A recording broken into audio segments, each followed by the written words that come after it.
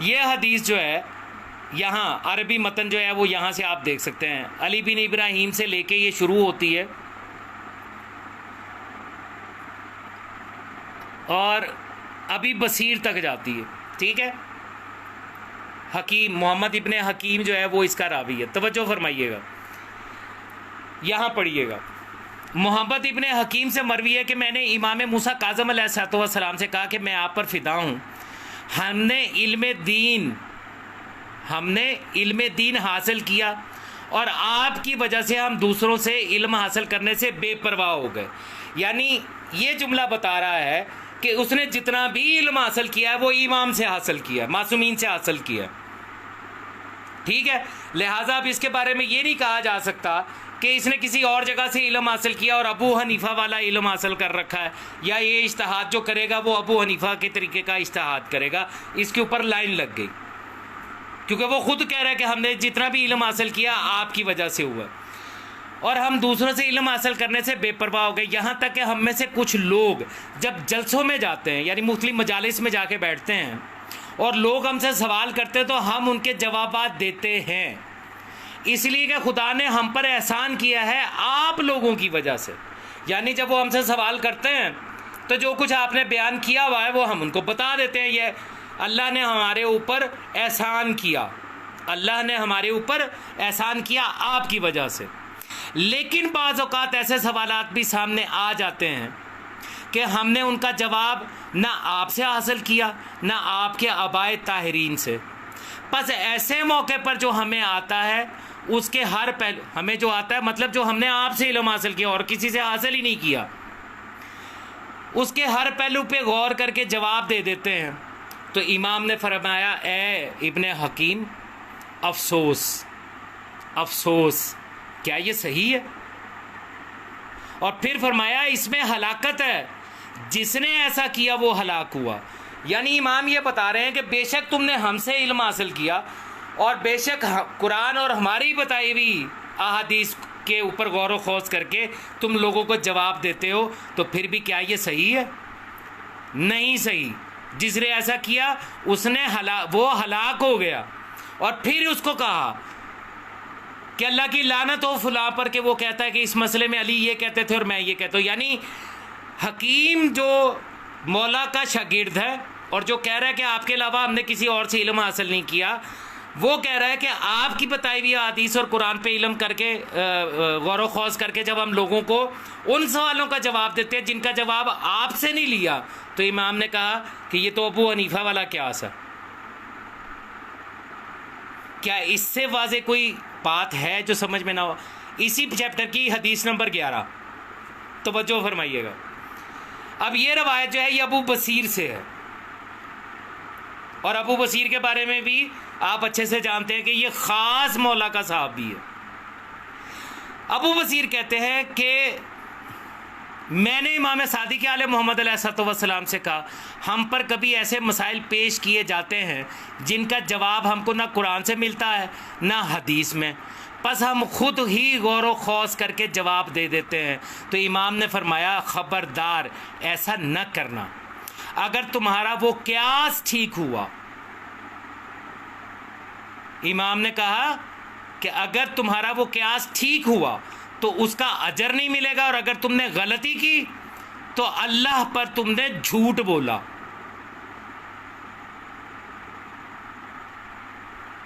ٹھیک ہے، یہ بھی واضح ہو گیا. ابو بصیر کو بھی منع کر دیا. اب یہ 12 نمبر حدیث توجہ فرمائیے گا.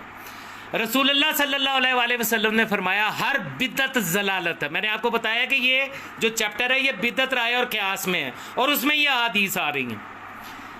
ہر بدعت ضلالت ہے، ہر بدعت. سما بن مہران نے امام موسیٰ کاظم علیہ السلام نے کہا اللہ آپ کی حفاظت کرے، ہم ایک جگہ جمع ہوتے ہیں تو آپ کی احادیث کو یاد کرتے ہیں، جو سوال ہم سے کیا جاتا ہے ہم اس کا جواب ان احادیث میں پا لیتے ہیں. یعنی ہمیں آپ کی وہ حدیث مل جاتی ہے جس میں اس سوال کا جواب ہوتا ہے جو ہمارے پاس لکھی ہوئی ہے، اور یہ وہ نعمت ہے جو اللہ نے آپ کے بدولت ہم کو دی ہے. لیکن بعض اوقات کوئی ہلکا سا مسئلہ ایسا بھی ہم سے پوچھا جاتا ہے جس کا جواب ان احادیث میں ہم کو نہیں ملتا اور ہم ایک دوسرے کو تکنے لگتے ہیں اور دلوں میں شبہات پیدا ہوتے ہیں. ہم اس وقت کسی اچھے قیاس سے کام لیتے ہیں. فرمایا قیاس سے تمہارا کیا تعلق؟ اسی قیاس کی بنیاد پر تو تم سے پہلے بہت سے لوگ ہلاک ہو گئے. پھر فرمایا، اب توجہ کیجئے گا، بڑے واضح جملے ہیں اس کے. پھر فرمایا جب تم سے ایسا سوال کیا جائے جس کا جواب تم کو معلوم ہے، یعنی ہماری حدیث معلوم ہے، تو اسے بیان کرو، اور اگر معلوم نہ ہو تو حضرت نے اپنے دہنے مبارک کی طرف اشارہ کر کے کہا کہ ہم سے پوچھا کرو. کیا یہ حدیث مبارک واضح طور پر اجتہاد کی نفی نہیں کر رہی؟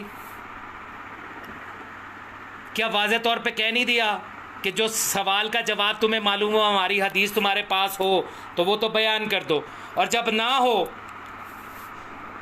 تو ہم سے آگے پوچھا کرو؟ لیکن یہ باتیں ہیں عقل والوں کے لیے. اب علامہ صاحب کے آگے بیان سنیے. اچھا، نمبر 2 بھی تھا اس میں کہ کیا تقلید سوالات پوچھنے کا نام ہے؟ تو تقلید صرف سوالات پوچھنے کا نام نہیں ہے، تقلید سوالات پوچھ کر عمل کرنے کا نام ہے. اسلام میں کوئی بھی چیز ہو جائے تک وہ بھی ناجائز، اور یہ ہر مسلمان کے لیے، مگر ہمارے یہاں فتوے میں بہت سی باتیں ایسی ہیں جن میں ایک کا فتویٰ جائز ہے اور ایک کا ناجائز. اس کا مطلب یہ ہوگا کہ ایک صحیح اور غلط، تو کیا ہم اس کی تقلید کر سکتے ہیں جو کہ غلط بات ہے؟ اچھا برادر عزیز، یہ سوال بھی بڑا معقول ہے کہ بھائی اس کی تقلید کیسے کرے کہ جو غلط بات کہے، لیکن آپ نے کیسے طے کر دیا کہ کس کی بات غلط ہے؟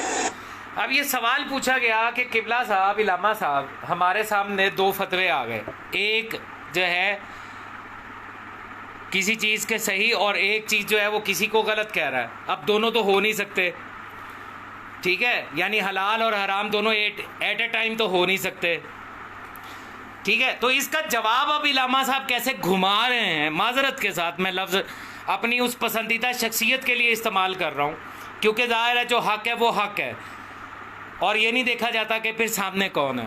اس سوال کو گھما کیسے رہے ہیں، ذرا توجہ فرمائیے گا. ایسے اور ایک کا ناجائز، اس کا مطلب یہ ہوگا کہ ایک صحیح اور غلط، تو کیا ہم اس کی تقلید کر سکتے ہیں؟ وہ بھی ناجائز، اور یہ ہر مسلمان کے لیے، مگر سوال توجہ سے سننا ہے. سوال اس میں مجتہد کس مقام پہ بیٹھ جائے گی اس کی اپنی مرضی، اور یہ ہے بنیاد اختلاف فتاویٰ کی. اچھا، نمبر 2 بھی تھا اس میں کہ کیا تقلید سوالات پوچھنے کا نام ہے؟ تو تقلید صرف سوالات پوچھنے کا نام نہیں ہے، تقلید سوالات پوچھ کر عمل کرنے کا نام ہے. اسلام میں کوئی بھی چیز ہو یا جائز ہو یا ناجائز، اور یہ ہر مسلمان کے لیے، مگر ہمارے یہاں فتوے میں بہت سی باتیں ایسی ہیں جن میں ایک کا فتویٰ جائز ہے اور ایک کا ناجائز. اس کا مطلب یہ ہوگا کہ ایک صحیح اور غلط، تو کیا ہم اس کی تقلید کر سکتے ہیں جو کہ غلط بات ہے؟ اچھا برادر عزیز، یہ سوال بھی بڑا معقول ہے کہ بھائی اس کی تقلید کیسے کرے کہ جو غلط بات کہے، لیکن آپ نے کیسے طے کر دیا کہ کس کی بات غلط ہے؟ اور میں ابھی اسٹیبلش کر کے یہ گیا ہوں کہ بھائی اس 4 دیواری میں چاروں کونوں کے اوپر وہ لڑکا کھیل سکتا ہے. تو معصوم نے جب ایک فریم ورک دے دیا آپ کو کہ بھائی کتاب، سنت، اجماع اور دلیل عقل، اس کے اندر رہنا ہے، تو اگر اس فریم ورک سے باہر گیا تو غلط ہے، اور فریم ورک کے اندر ہے تو 2 کے خلاف کی بات کرنا. 25 مجتہد بھی اگر 25 باتیں کہیں تو سب کی سب صحیح ہے. میں نے یہاں پہ ایک مرتبہ پھر ویڈیو کو روکا. علامہ صاحب نے اس بات کا جواب یہ دیا ہے کہ اگر 25 مجتہدوں میں بھی اختلاف ہوگا تو وہ سب کا سب صحیح ہے. میں ایک مرتبہ پھر آپ کو زحمت دے رہا ہوں. مولا میر کائنات علیہ السلام کے نہج البلاغہ کے خطبہ نمبر 18 میں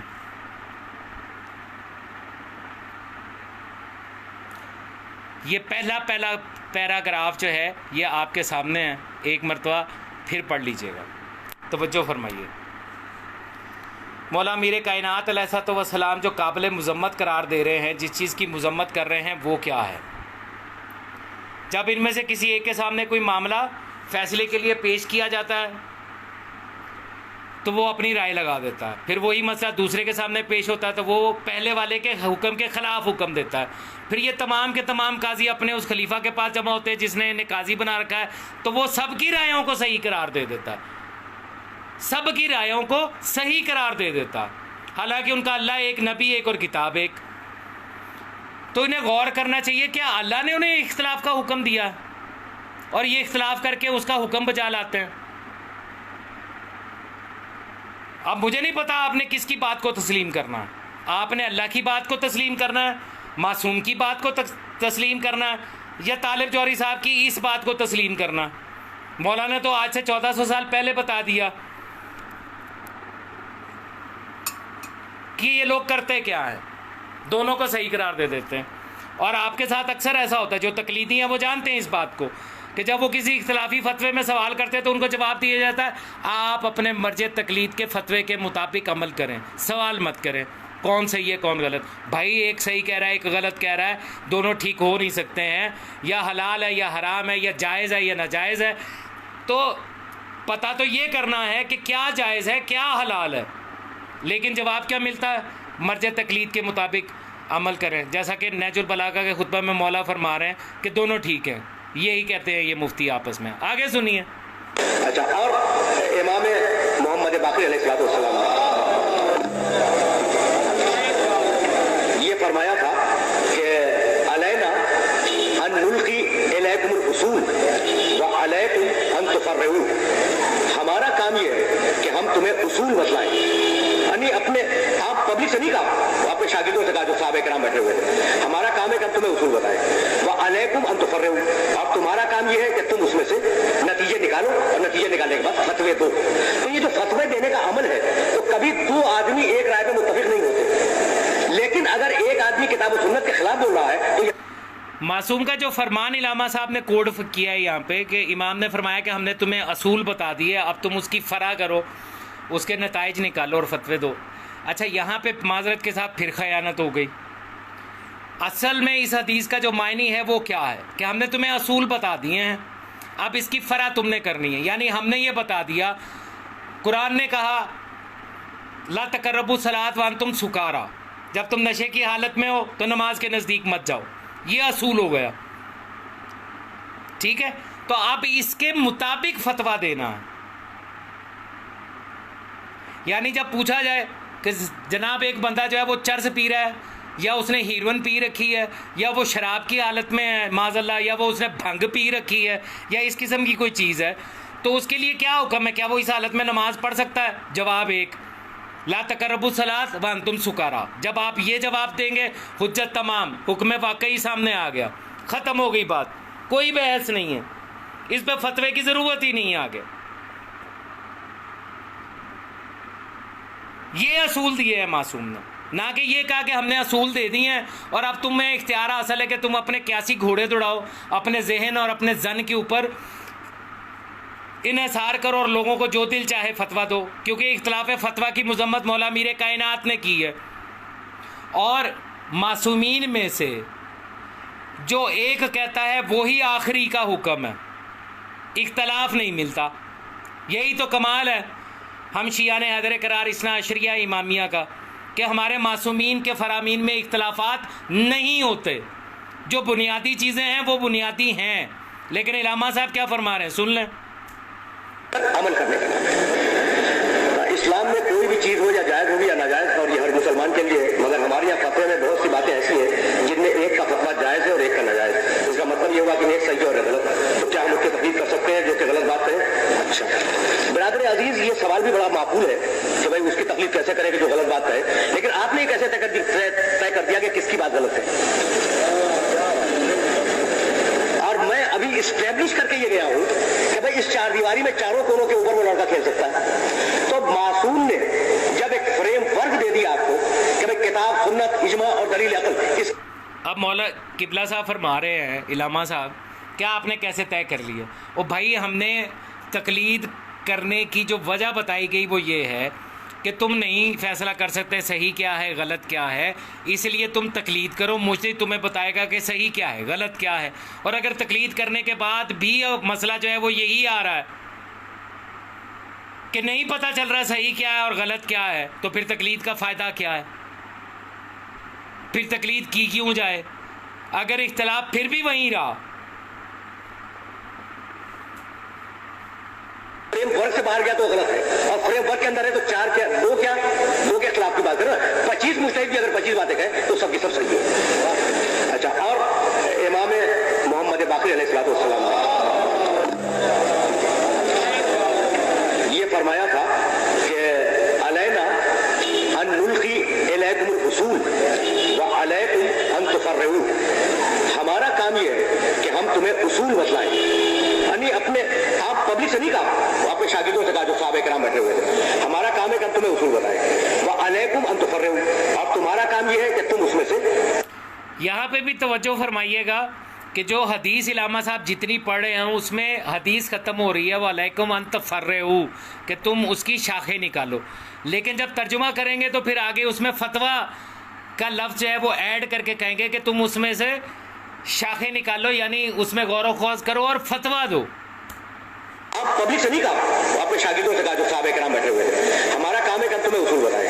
وعلیکم ان تفرعوا, اور تمہارا کام یہ ہے کہ تم اس میں سے نتیجے نکالو, اور نتیجے نکالنے کے بعد فتوے دو. تو یہ جو فتوے دینے کا عمل ہے تو کبھی دو آدمی ایک رائے پہ متفق نہیں ہوتے, لیکن اگر ایک آدمی کتاب و سنت کے خلاف بول رہا ہے تو یقینی بولا, اور اگر دونوں کتاب و سنت ہی سے رزلٹ نکال رہے ہیں تو اب یہ تو علم خدا میں ہوگا کہ واقعی حقیقی حکم کیا ہے. لیکن ہماری حد تک وہ دونوں صحیح ہیں, اور ہماری تکلیف شرعی ہے کہ ہم جس مجتہد کی تقلید کر رہے ہیں اس کے فتوے پہ عمل کریں, دوسرے کو ٹچ نہ کریں اور دوسرے کی توہین نہ کریں.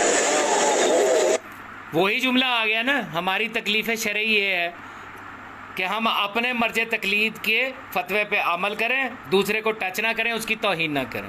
وہی مولا میر کائنات نے جو کہا اور جو آپ کو اکثر سننے کو ملتا. سرکار ایک بندہ حلال کہہ رہا ہے, ایک حرام کہہ رہا ہے, ایک جائز کہہ رہا ہے, ایک باطل کہہ رہا ہے, آپ کہہ رہے ہیں اپنے مرجع تقلید پہ. ہمیں تو مسئلہ یہ پنا ہوا ہے کہ ہم جس کی تقلید کر رہے ہیں وہ کہہ رہا ہے حرام ہے, دوسرا کہہ رہا ہے کہ حلال ہے. اب ہمیں کیا پتہ چلے گا کہ اللہ کیا چاہتا ہے, یہ حلال ہے کہ یہ حرام ہے؟ مسئلہ تو یہ ہے, اصل سوال تو یہ ہے. لیکن اگر ایک آدمی کتاب و سنت کے خلاف بول رہا ہے تو یقینی بولا, اور اگر دونوں کتاب و سنت ہی سے رزلٹ نکال رہے ہیں تو اب یہ تو علم خدا میں ہوگا کہ واقعی حقیقی حکم کیا ہے. لیکن ہماری حد تک وہ دونوں صحیح ہیں, اور ہماری تکلیف شرعی ہے کہ ہم جس مجتہد کی تقلید کر رہے ہیں اس کے فتوے پہ عمل کریں, دوسرے کو ٹچ نہ کریں اور دوسرے کی توہین نہ کریں. اس لیے کہ دوسرا جو ہے وہ بھی کتاب و سنت سے نکال رہا ہے, اپنی رائے سے نہیں. کیا عدل ممبر کا تقاضا یہ نہیں ہے کہ مقرر وہ چیز بیان کرے جو قوم کے لیے جاننا ضروری ہے, مثلاً مسائل فقہ؟ عدل ممبر کا تقاضا یہ نہیں ہے. سوال ہی تھا. اچھا, اس لیے کہ مسائل فقہ تو ہر وقت بیان کرنا چاہیے, صرف ممبر کا تقاضا تھوڑی ہے. آپ گھر میں بیٹھے جب بھی مسائل فقہ بیان کریں, باپ اپنے بیٹے کو بتائے, بھائی اپنے بھائی کو بتائے, استاد اپنے شاگرد کو بتائے, فقہ کے بغیر تو ایک قدم آگے نہیں چل سکتا. تو فقط ممبر سے کیوں منعقد کرتے ہیں؟ زندگی کے ہر موڑ کے اوپر فقہ جاننے ضروری ہے.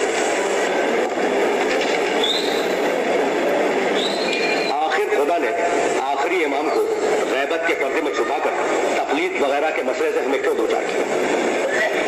آپ دیگر 11 اماموں کی طرح ہم بھی ڈائریکٹ امام کے اطاعت میں رہتے, نہ کہ مجتہد تقلید میں. بات تو بڑی معقول ہے. ہمارے یہاں ایک گروہ ہے جو تقلید وغیرہ مانتا ہی نہیں. وہ کہتے ہیں کہ قرآن خود پڑھو, خود سمجھو اور عمل کرو. ان کے بارے میں کیا حکم ہے؟ کیا اردو میں کوئی ایسی جامع کتاب ہے جو مجتہد کے فتویٰ کے اختلافات اور دیگر باتوں کے بارے میں تفصیل سے آگاہ کر سکے؟ نام بتا سکے. تو برادر عزیز, اردو میں تو کوئی جامع کتاب خود فقہ پہ نہیں ہے, تو فتوے کے اختلافات پہ کیا ہوگی؟ یہ ہماری بدقسمتی ہے کہ ہماری زبان میں ایسی کوئی کتاب نہیں ہے. اور اختلاف فتاویٰ بڑے اونچے درجے کی کتابوں میں, جیسے جواہر الکلام ہے, ہدایت الناظرہ ہے, جو ہماری فقہ کی 40 سے 50 جلدوں کی کتابیں, یہ ان کے اندر ہے. تو اردو میں ایسی کوئی کتاب موجود نہیں ہے. دوسرا سوال یہ ہے کہ ہمارے یہاں ایک گروہ ہے جو تقلید وغیرہ کو مانتا ہی نہیں. وہ کہتے ہیں کہ قرآن خود پڑھو, قرآن خود سمجھو اور عمل کرو. کیا کہنا ہے؟ قرآن واقعی خود پڑھنا چاہیے, خود سمجھنا چاہیے, عمل بھی کرنا چاہیے. لیکن جیسا کہ میں کہہ رہا تھا آپ سے کہ بھائی کتے کی نجاست کہاں سے معلوم کرے قرآن میں, اور جب نجاست نہیں ملی تو گلے لگا کے بیٹھ جائیے. تو آپ مجبور ہیں کہ قرآن کو اس کے صحیح مفسر سے لیں, اور قرآن کے صحیح مفسر تک اگر آپ کی ڈائریکٹ رسائی ہو گئی, یعنی آپ راوی حدیث ہو گئے, تو آپ خود مجتہد ہو گئے, تو مجتہد سے تقلید حرام ہے. اور اگر نہیں ہوئے تو آپ مجبور ہیں اسے سوال کرنے پر, سوال کر لیا تو آپ مقلد ہو گئے. تو تیسری کوئی قسم نہیں ہے, تیسری کوئی قسم نہیں ہے. یعنی اگر آپ ڈائریکٹ قرآن کو سمجھ سکتے ہیں, یہ ترجمہ پڑھ کے نہیں, ترجمے تو ہر مترجم نے اپنی اسٹائل سے ترجمہ کیا ہے. اگر آپ میں اتنی اہلیت ہے کہ ڈائریکٹ قرآن کو سمجھ سکتے ہیں تو کیا کہنا ہے؟ جب قرآن کو سمجھتے ہیں تو آپ حدیث کو سمجھیں گے, آپ ہو گئے مجتہد, تو آپ انہیں تقلید حرام ہو گئی. لیکن اگر نہیں ہے اتنی صلاحیت تو پھر مناسب نہیں ہے کہ آپ ترجمے کے اوپر عمل کریں. اگر آپ نے کسی ترجمے پہ عمل کر لیا تو آپ اس مترجم پہ مقلد ہو گئے, تو تقلید کے خلاف تو بات بھی نہیں ہوئی. لے جی, یہ ویڈیو تو ہوگی مکمل. آپ نے کسی سے سوال کر لیا تو آپ اس کے مقلد ہو گئے. صحیح فرما رہے ہیں علامہ صاحب. کیونکہ ظاہر ہے یہی وہ بات ہے کہ جو سارے کرتے ہیں. میں نے عرض کیا نا کہ یہ میری پسندیدہ شخصیات میں سے ایک شخصیت ہے، اور اس لیے ان کے لیے میرا لب و لہجہ، میرا الفاظ کا چناؤ، میری گفتگو کا انداز آپ نے نوٹ کیا ہوگا. دوسریوں کے لیے جو ایجنٹ بن کے بیٹھے ہوئے ان کے لیے لہجہ اور ہوتا ہے، ان کے لیے اور ہے. علامہ صاحب نے جو کچھ فرمایا اس کے بارے میں نے آپ کو قرآن اور حدیث معصوم پیش کر دی، دکھا دی. شخصیت پرستی نہیں ہے دین میں، شخصیت پرستی صرف اور صرف معصوم کی ہے، ہادیان برحق کی ہے. وہ جو کہیں امن نہ صدقنا،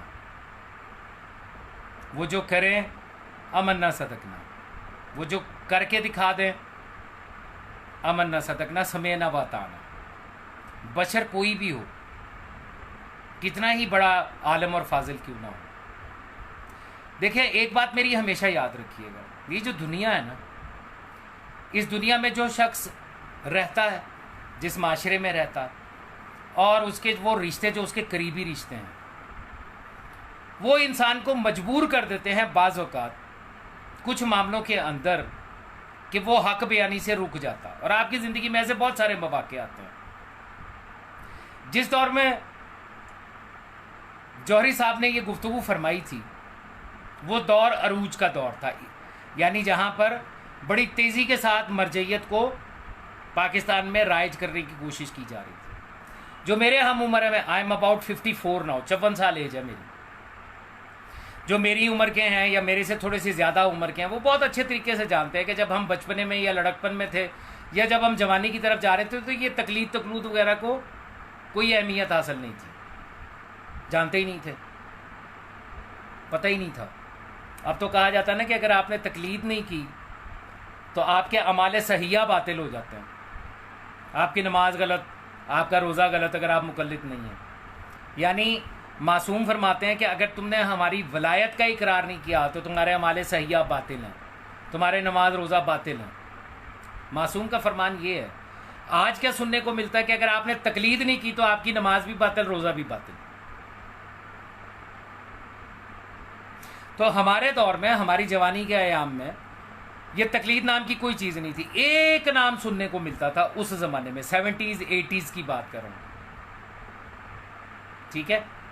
اس زمانے میں ایک نام سننے کو ملتا تھا، خوئی کا، کہ جی اس وقت وہ مرجع تقلید ہے. اور ہم سے کہا جاتا تھا آپ تقلید کر لیں. میں نے کہا یار یہ تقلید کرنی کیوں ہے؟ انہوں نے کہا جی آپ کو کوئی بھی مذہبی معاملہ ہو، کوئی دینی معاملہ ہو، آپ سوال پوچھ سکتے ہیں. تو میں اس وقت بھی یہ پوچھا کرتا تھا یار سوال پوچھنے کرنے کے لیے تقلید کرنے کی کیا ضرورت ہے؟ اب علامہ صاحب نے اپنی گفتگو کے آخر میں بتایا کہ آپ نے اگر سوال کر لیا تو آپ مقلد ہو گئے. فرض کیجئے آپ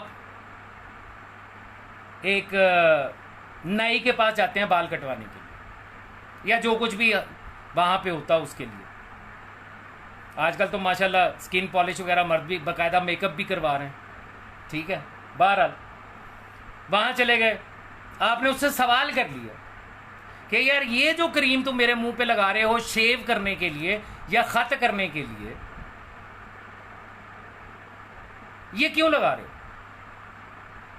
اس نے جواب دیا کہ یہ اس لیے لگاتے ہیں تاکہ ایک تو سکن جو ہے وہ آپ کی جلد جو ہے وہ تھوڑی سی نرم ہو جائے، دوسرا بال جو ہیں وہ نرم ہو جاتے ہیں، اور اس کے بعد جب اس کے اوپر ہم اس طرح کے ساتھ اس کو خط بناتے ہیں تو جلد کو تکلیف نہیں ہوتی. روکھی جلد پہ کریں گے تو تکلیف ہوگی. آپ نے سوال کیا، نائی نے جواب دے دیا، مقلد ہو گئے.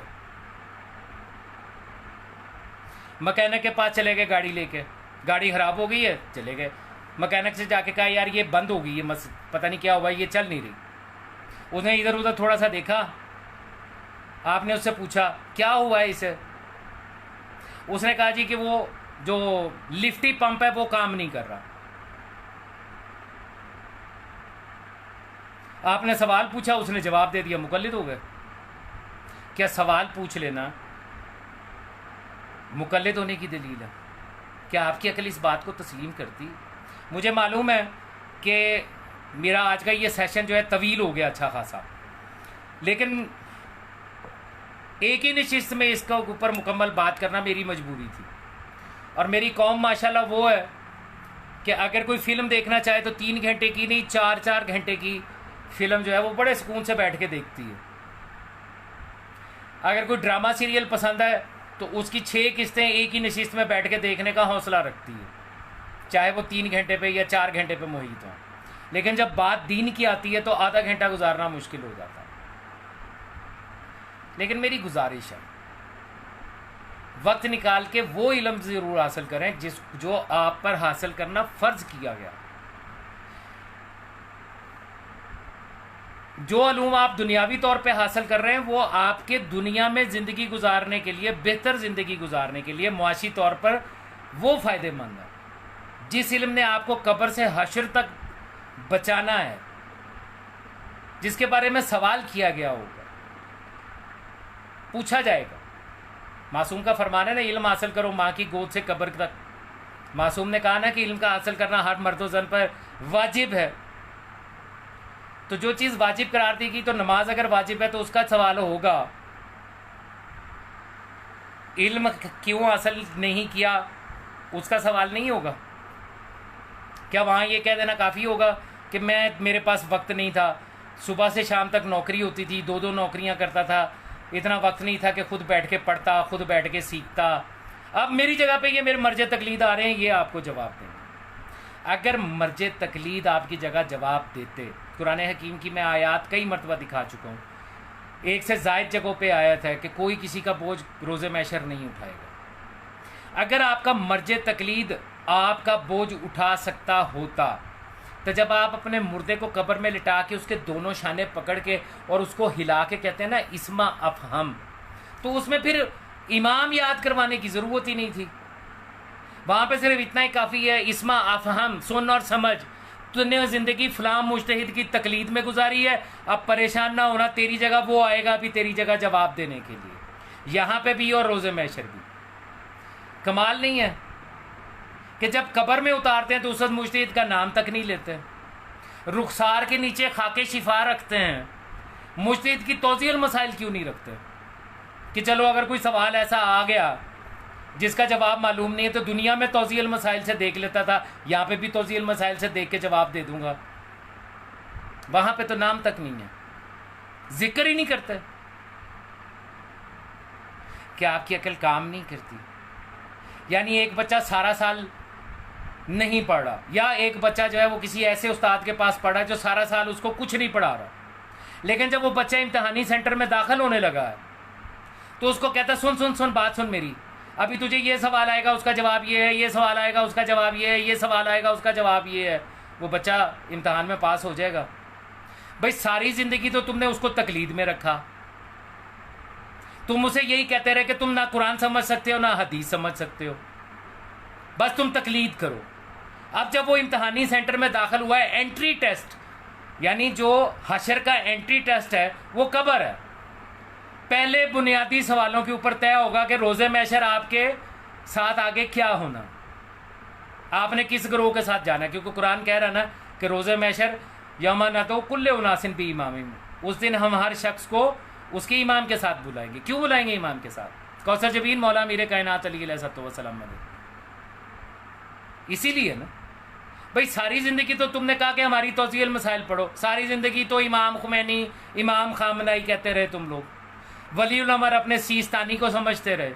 اب جب قبر میں جانے لگے ہو تو کندھے ہلا کے وہی مولوی جو تم سے تقلید کے لیے بحث کر رہا تھا کہ تقلید کرو, وہی تم سے کہہ رہا ہے اسما افہم, سن اور سمجھ. تیرا پہلا امام علی, تیرا دوسرا امام حسن ابن علی, تیرا تیسرا امام حسین ابن علی, تیرا چوتھا امام علی ابن الحسین. کیوں بھائی؟ زندگی میں تو نے نہیں یہ یاد کرایا, تیری پوری توضیح المسائل میں کہیں نہیں یہ لکھا ہوا کہ یہ تیرے امام ہے, تجھے ان کا اتباع کرنا ہے. لوگ سمجھتے ہیں تقلید اور چیز ہے, اطاعت اور چیز ہے. لوگ سمجھتے ہیں بیعت اور چیز ہے اور تقلید اور چیز ہے. اب تو عقیل الغربی بھی مان گیا. اس دفعہ آیا نا کراچی, اس نے کہا میں نے کہا تھا بیعت امام کی ہوتی ہے, تقلید مجتہد کی ہوتی ہے, اور اس دفعہ دعوت دے گیا ساروں کو کہ خامنہ کی بیعت کر لو. میں تو پہلے دن سے کہہ رہا ہوں کہ بیعت اور تقلید میں کوئی فرق نہیں ہے. اور بھائی جس کی بیعت کرتے ہو اس کے کہنے پہ عمل کرتے ہو نا. جو کسی پیر کی بیعت میں ہے، پیر صاحب نے کہہ دیا اوئے تو اے کم نہیں کرنا، مرید رک گیا. پیر صاحب نے کہہ دیا اوئے بات سن، تو جائیے فلاں کام کر، تجھے اجازت ہے. پیر مرید صاحب نے شروع کر دیا. اور تقلید کیا ہے؟ اور مقلد کیا کرتا ہے؟ میرے مجتہد کا فتویٰ ہے زنجیر زنی حرام ہے، میں تو یہی مانوں گا. میرے مجتہد کا فتویٰ ہے مور کھانا حلال ہے، میں تو یہی مانوں گا. کیا فرق ہے بیعت میں اور تقلید میں؟ کوئی فرق نہیں ہے، صرف دھوکہ ہے. جس کی بیعت ہوتی ہے، تقلید اتباع اطاعت اسی کی ہوتی ہے.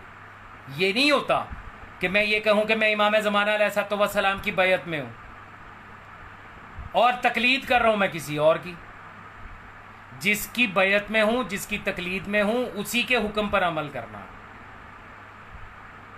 سمجھیے خدا کا نام ہے ان باتوں کو، سمجھیے، جہالت کے دور سے باہر نکلیے. قبر اور حشر میں کوئی آپ کے کام نہیں آئے گا. میں آپ کے سامنے جو اتنی دیر گفتگو کرتا ہوں، آپ کے سامنے احادیث رکھتا ہوں، قرآن کی آیات لے کے آتا ہوں، ان کا پوسٹ مارٹم کرتا ہوں، جانتے ہیں کیوں کرتا ہوں؟ دو وجوہات ہیں. ایک تو میں ان مقلدین اور اجتہاد اور تقلید کے نظام سے خود کو الگ کرتا ہوں، اپنا دھڑا بتاتا ہوں کہ میں ان میں شامل نہیں، کیونکہ سب سے زیادہ اہم ہے. وہ ایک حضرت ابراہیم کو آگ میں پھینکا گیا نا، تو ایک چڑیا تھی، وہ اپنی چونچ میں پانی لیتی تھی، آگ پہ میلوں پھیلی ہوئی آگ، وہ چونچ میں پانی لیتی تھی اور پھینکتی تھی. کسی نے کہا کہ اس سے آگ بجھ جائے گی، اس نے کہا بجھے نہ بجھے، کل کو تاریخ لکھے گی کہ میں ابراہیم کو آگ میں پھینکنے والوں کے ساتھ نہیں تھی، بلکہ ابراہیم کے لیے آگ بجھانے والوں میں سے تھی. آج جو ہم گریہ و ماتم کرتے ہیں، عزاداری کرتے ہیں، کس لیے کرتے ہیں؟ کہ ہم دنیا کو گواہ بناتے ہیں کہ ہم یزید کے گروہ کے نہیں ہیں، ہم حسین ابن علی علیہ الصلوۃ والسلام کے گروہ ہیں. یہ جو ہم ماتم کرتے ہیں، زنجیر زنی، کما زنی، مجلس آزاد، جلوس آزاد، سبیلے، لنگر، نیاز، مولا کو اس کا کیا فائدہ ہے؟ مولا کو تو کوئی فائدہ نہیں ہے، ہمارا فائدہ ہے. ہم یہاں تک کہ اگر ہم درود بھی پڑھتے ہیں تو بھی ہمارا فائدہ ہے. مولا کا کوئی بھائی جس پہ اللہ اور اس کے ملائکہ درود بھیج رہے ہیں، اس پہ مجھ جیسا بندہ درود نہ بھی بھیجے، کون سی قیامت آ جائے گی؟ مولا مجھے معاف کرے، وہ وقت کبھی نہ آئے کہ میں اس لمحے میں داخل ہوں کہ ان پہ درود نہ بھیجوں.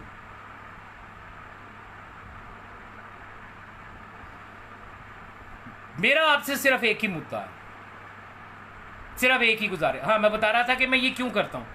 ایک تو گروہ واضح کرتا ہوں، دوسرا آپ لوگوں پہ حجت تمام کرتا ہوں، تاکہ کل کو جب میرے وارث زمانہ، میرے امام سرکار بقیت اللہ فی العالمین اجل اللہ تعالیٰ فرجہ شریف تشریف لے کے آئیں اور سارے ان کی بارگاہ میں پیش ہوں، تو میں یہ کہہ سکوں کہ مولا ان سے پوچھیں میں نے ان کے سامنے یہ بات کہی تھی کہ نہیں کہی تھی، میں نے قرآن دکھایا تھا کہ نہیں دکھایا تھا، میں نے حدیث دکھائی تھی کہ نہیں دکھائی تھی. ماننا نہ ماننا ان کی مرضی، وما لنا الا البلاغ المبین. نمبر 2، یاد رکھیے گا جب میں آپ کے سامنے کوئی حدیث یا قرآن کی آیت بیان کرتا ہوں اور آپ اس کو تسلیم کرتے ہیں تو میری تقلید نہیں ہوتی، آپ اس آیت اور حدیث کا اتباع کر رہے ہیں، اس کی اطاعت کر رہے ہیں. تو جس کی حدیث ہے آپ نے اس کی اطاعت کی، جس کا قرآن ہے آپ نے اس کی اطاعت کی، میری نہیں کی. میری تو تب ہوگی جب میں اپنے پاس سے کوئی بات آپ کو کہوں. اگر میں آپ سے یہ کہوں کہ قرآن کہہ رہا ہے کہ زیادہ ظن مت کرو، بہت سارے ظن ایسے ہیں جو گناہ ہیں، تو یہ اگر آپ نے میری بات تسلیم کی ہے تو یہ میری نہیں ہے، یہ آیت ہے قرآن کی، آپ نے قرآن کی آیت کو مانا.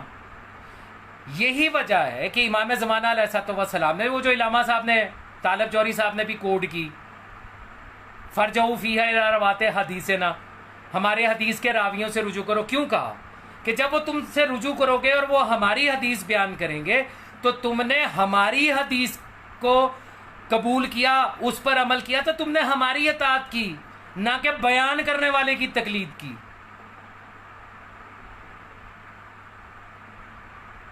تقلید کا مفہوم تبدیل کر دیا، اہل ذکر بن گئے، راسخون فی العلم بن گئے، اللہ کی سب سے بڑی آیت بن گئے، آیت اللہ العظمیٰ قرار پائے، آج ولی الامر بھی بن گئے، آج امام بھی بن گئے۔ یار ہم شیعان حیدر قرار اثنا عشریہ امامیہ ہیں، ہمارا ترہ امتیاز کیا ہے؟ اٹھائیے کتابیں اور آج سے 1400 سال کی تاریخ دیکھ لیجئے،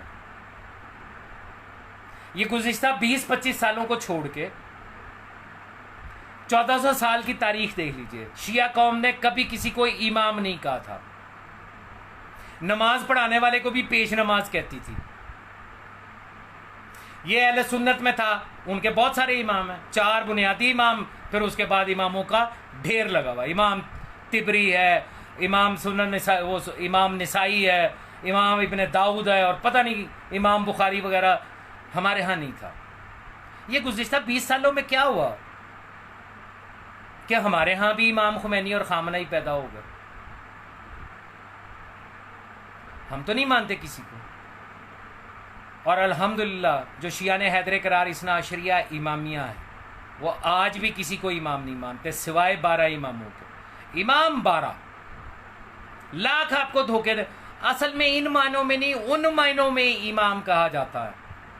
تو یہ ان معنی اور ان معنی جو ہے یہ سب سے بڑا دھوکہ ہے، کیونکہ جب ان کو کہا جائے کہ ہم نے مولا میر کائنات کے لیے اگر لفظ رب استعمال کیا ہے بطور مربی، کیونکہ امام ہوتا ہی وہ ہے جو زمانے کا رب ہو، زمانے کو چلانے والا ہو، تو وہاں کہیں گے نہیں نہیں نہیں، یہ تو غلو ہو گیا، یہ تو غلو ہو گیا۔ میثم شیخ، میری مظلومیت پہ ترس کھانے کی بجائے اس بات پہ غور کرو کہ اگر 11 دیکھ رہے ہیں تو ان میں تم شامل ہو۔ اس کا مطلب پتہ کیا ہے؟ اس کا مطلب یہ ہے کہ جو ضرب لگ رہی ہے یہاں سے اس کی تکلیف تم تک پہنچ رہی ہے، اور اگر تم جیسے کسی ایک تک بھی پہنچ رہی ہے میرا مقصد تو پورا ہو گیا۔ کہاں لکھا ہے کہ بہت سارے لوگ کسی کو دیکھ اور سن رہے ہوں تو وہ حق پہ ہوتا ہے؟ حق تو ہمیشہ اقلیت میں رہا ہے نا۔ کربلا میں 72 ہی تھے، 9 لاکھ جو ہے وہ تو دوسری طرف تھے۔ میثم شیخ 9 لاکھ تو دوسری طرف تھے، مولا کی طرف تو 72 ہی تھے۔ مجھے اس بات سے غرض نہیں ہے کہ کتنے لوگ دیکھ رہے ہیں، قطعاً کوئی غرض نہیں ہے۔ میرے لیے اتنا ہی کافی ہے کہ تم جیسا یہاں آ کے پریشان ہو کے بیٹھ کے بیچ میں ورڈنگز دے رہا ہے، یہ کافی ہے میرے لیے۔ مولا سلامت رکھے تمام مولائی ماتمی زنجیر زن عزاداروں کو۔ طالب جوہری صاحب کے بارے میں جو ان کی ویڈیو جگہ جگہ شیئر کی گئی تھی، اس کے بارے میں جو کچھ انہوں نے فرمایا تھا اس کے حوالے سے میں نے آپ کے سامنے تمام باتیں منو ان کھول کر بیان کر کے رکھ دی، قرآن و حدیث سے ان کا جواب دے دیا۔ منوانا میری ذمہ داری نہیں ہے، بتانا تھا بتا دیا، مانے نہ مانے آپ کی مرضی۔ آپ کی قبر میں اگر آپ کے مجتہد نے نہیں آنا تو میں نے کدھر آنا؟ میرے تو آنے کا سوال ہی پیدا نہیں ہوتا۔ لتر کھانے ہیں قبر میں اور حشر میں تو خود ہی کھانے ہیں، کھائیے بسم اللہ، مجھے کوئی اعتراض نہیں ہے۔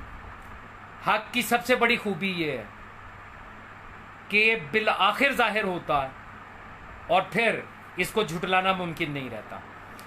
میرے لیے اتنا اطمینان کافی ہے کہ جو دلائل، جو باتیں میں یہاں پہ بیان کرتا ہوں، آج تک اس کی علمی رد کسی نے پیش نہیں کی۔ گالیاں بہت دیں، ویڈیوز بنائے، فتوے لگائے، سب کچھ کیا، دلیل کے ساتھ میری بات کو رد کسی نے نہیں کیا آج تک۔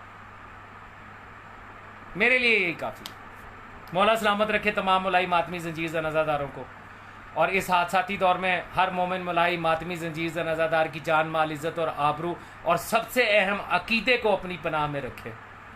لاکھوں کروڑوں دعاؤں کی ایک ہی دعا، اللہم اجل ولیک الفرج، بے حد درود و سلام محمد و آل محمد علیہ الصلوۃ والسلام پر، اور اتنی ہی لعنت ان کے ہر رنگ کے، ہر نسل کے، ہر شکل کے، ہر دور کے جلی و خفی دشمن پر بے شمار لعنت، بالخصوص مخدومہ کائنات صلوات اللہ علیہ کے ہر دشمن پہ لعنت، بے شمار لعنت۔ صلوات بر حسین، اللہم صلی علی محمد و آل محمد و عجل فرجہم۔ سائمہ حسن، کوثر جبین، سید دارین، مہدی، تنویر عباس، آپ سب لوگ سلامت رہیں، مولا آپ کو سلامت رکھیں۔ کوشش کریں ہو سکے تو یہ جو ویڈیو ہے یہ شیئر کیجئے گا. اگر کوئی ایک بندہ بھی ان باتوں کو سمجھ کے اس قابل بھی ہو گیا کہ خود تحقیق کر لے تو یقین جانیے گا میری محنت وصول ہو گئی.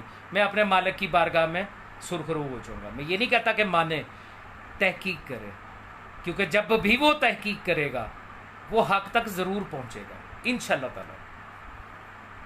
یا علی علیہ السلام.